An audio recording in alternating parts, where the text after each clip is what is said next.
famille, j'espère que vous allez bien.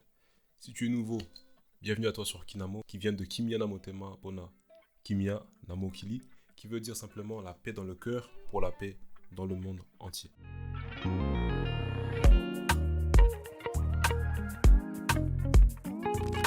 Alors, beaucoup de choses se sont passées. C'est vrai que j'ai pas fait beaucoup de vidéos en ce début d'année. Il faut savoir qu'à côté de ça, je suis aussi rappeur chrétien.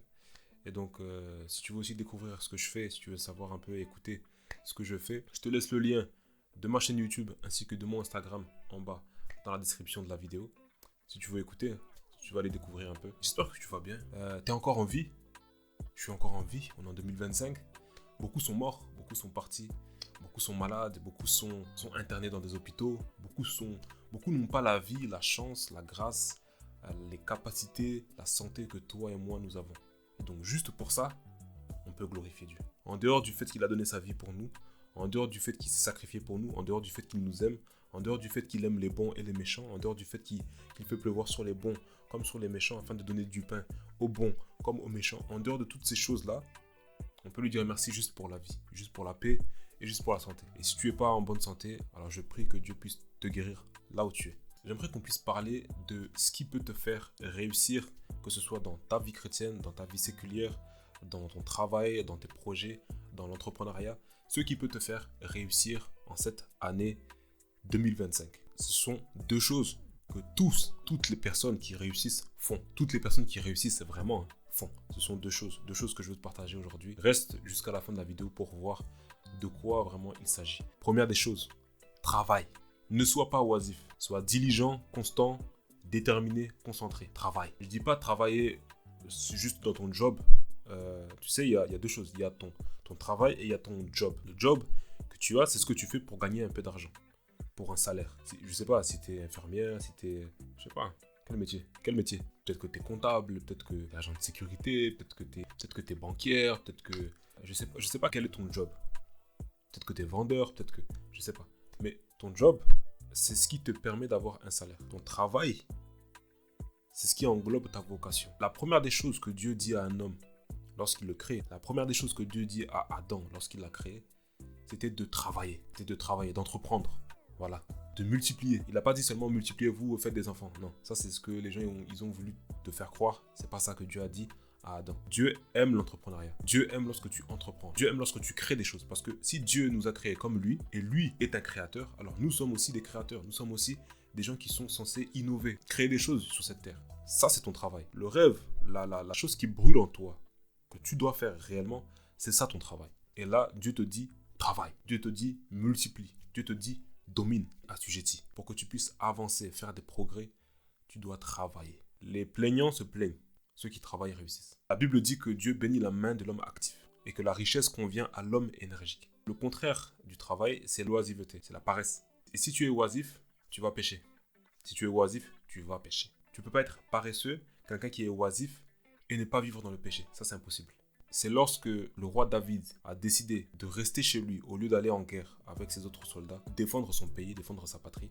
Lorsqu'il a décidé, il s'est dit, bon, je suis roi maintenant, j'ai des soldats, allez, vas-y, allez-y. C'est lorsqu'il est resté chez lui qu'il est tombé avec Bathsheba. Le crime, l'inceste, toutes ces choses sont rentrées dans sa famille. Il a même dû, à un moment donné, fuir devant son propre fils qui menaçait son pouvoir, qui menaçait son trône. Ce fils-là qui a pris ses femmes et qui a couché avec ses femmes devant tout Israël. Pour vous dire à quel point l'oisiveté, la paresse est dangereuse. Toute personne qui n'est pas occupée dans un travail, dans une vocation, qui n'est pas en train de travailler à une vocation, c'est une personne qui sera distraite et les personnes distraites vont pécher. Parce que même pour vivre dans la sanctification, tu dois crucifier ta chair, tu dois mettre ta croix sur ton dos et tu dois marcher.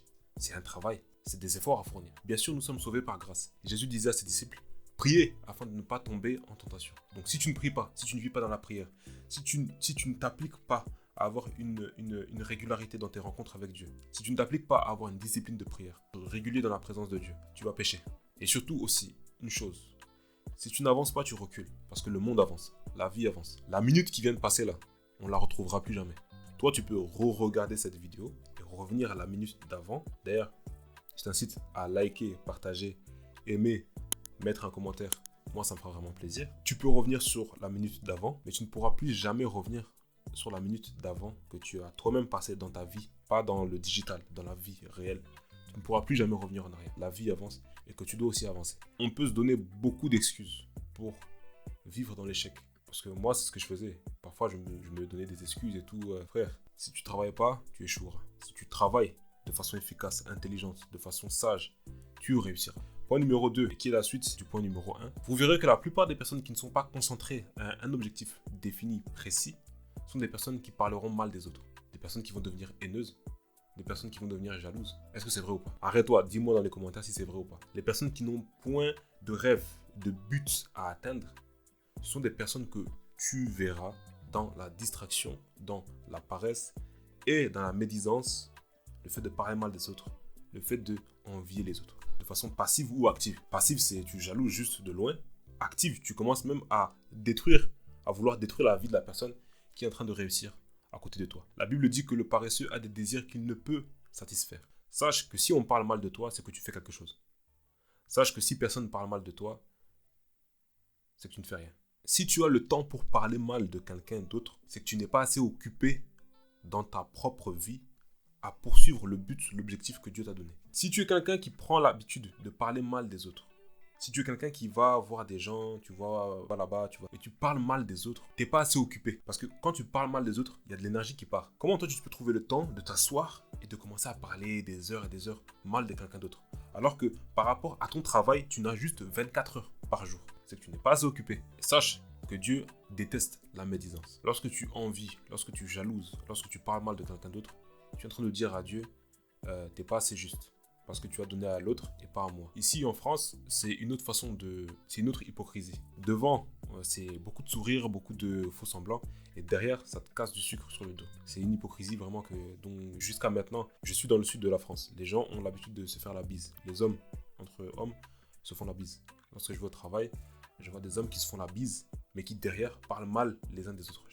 Moi, ma question, c'est comment tu arrives à faire la bise à quelqu'un? Toi, tu sais, tu vas parler mal de lui. Ça, bon, c'est pas grave. Mais dans nos communautés à nous, on a du mal à se soutenir. On a du mal à s'entraider. Et quand quelqu'un est en train de réussir, on a du mal à le pousser de l'avant. On a du mal à l'encourager. Pourquoi? Parce qu'on n'est pas assez occupé à faire ce que Dieu nous a dit de faire.